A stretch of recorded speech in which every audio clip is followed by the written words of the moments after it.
শুভ দুপুর বন্ধুরা। দেখো আমি আজকে বাজার থেকে তেলাপিয়া মাছ নিয়ে এসেছি আর এই যে লোটে মাছ নিয়ে এসেছি, ঠিক আছে। আর এই তেলাপিয়া মাছটা আজকে ঝাল বানানো হবে আর লোটে মাছটা রেখে দেব, এটা অন্য একদিন চপ বানানো হবে। দেখো বন্ধুরা, আজকে আমি তেলাপিয়া মাছের ঝাল করব, তার জন্য ওদিকে তেলাপিয়া মাছ ভাজা হচ্ছে আর এখানে আমি মশলাটা কষিয়ে নেব। কালো জিরে ফোড়ন দিয়েছি তেলের মধ্যে আর এখন পেঁয়াজ কুচিগুলো দিয়ে দেবো।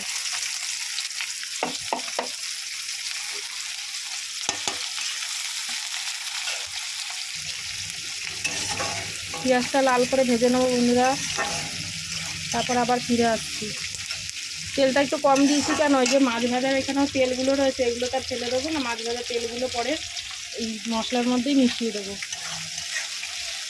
তার জন্য তেলটা একটু কম দিয়েছি প্রথমে। ফিরে আসছি বন্ধুরা, দাও। পেঁয়াজটা দেখো বন্ধুরা লাল লাল হয়ে এসছে, আর একটু ভাজা হবে পেঁয়াজটা। আর ওদিকে আমার মাছ ভাজাটা কমপ্লিট হয়ে গেছে।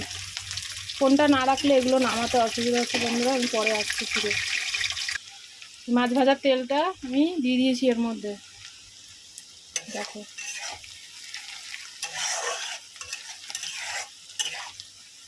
তারপরে এর মধ্যে সব একে একে মশলাগুলো দিয়ে দেবো। আদা বাটা, আদা রসুন লঙ্কা পেঁয়াজ, নুন হলুদ, একটু লঙ্কার গুঁড়ো, একটু জিরের গুঁড়ো আর একটু মিষ্টি দেবো, সামান্য সামান্য। বন্ধুরা আমি নুন হলুদ লঙ্কার গুঁড়ো জিরের গুঁড়ো আদা পেঁয়াজ রসুন বাটা, আদা পেঁয়াজ রসুন কাঁচা লঙ্কা বাটা আর এই একটা টমেটো দিয়েছি, দিয়ে এটাকে ভালো করে এখন কষবো।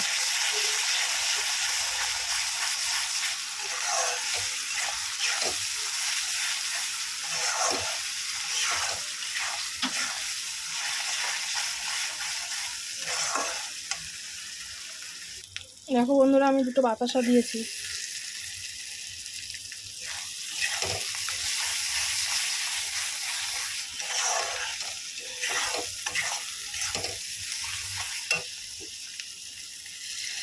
মশলা যখনই কষাবে একটু সামান্য সামান্য জল দিয়ে দিয়ে কষাবে, তাতে কী হয় মশলাটা পড়েও না আর কালারটাও নষ্ট হয় না আর স্বাদটাও ভালো থাকে।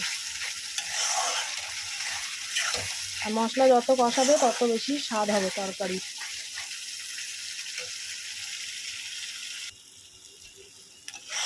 হয়ে গেছে মশলা কষানো, মশলা থেকে তেল ছেড়ে দিয়েছে, এবার আমি জল দিয়ে দেবো।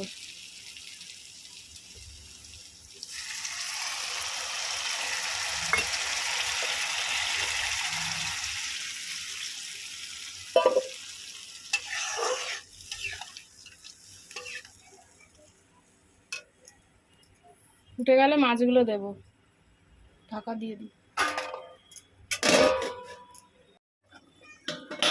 মাঝখানে আমি একবার নেড়ে দিয়েছিলাম বন্ধুরা, নেড়ে মাছগুলো সব তুলে দিয়েছিলাম।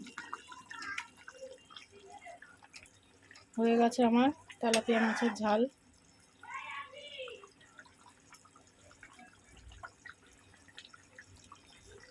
একটু ঝোলটা চেখে দেখি, কালকে না ভিডিও করার চক্করে আমি মাছের ঝোলে এই ডিমের ঝোলে আমি নুন দিতে ভুলে গেছিলাম। ঠিক আছে, রাখছি বন্ধুরা, সবাই ভালো থেকো সুস্থ থেকো, শুভকামনা রইল।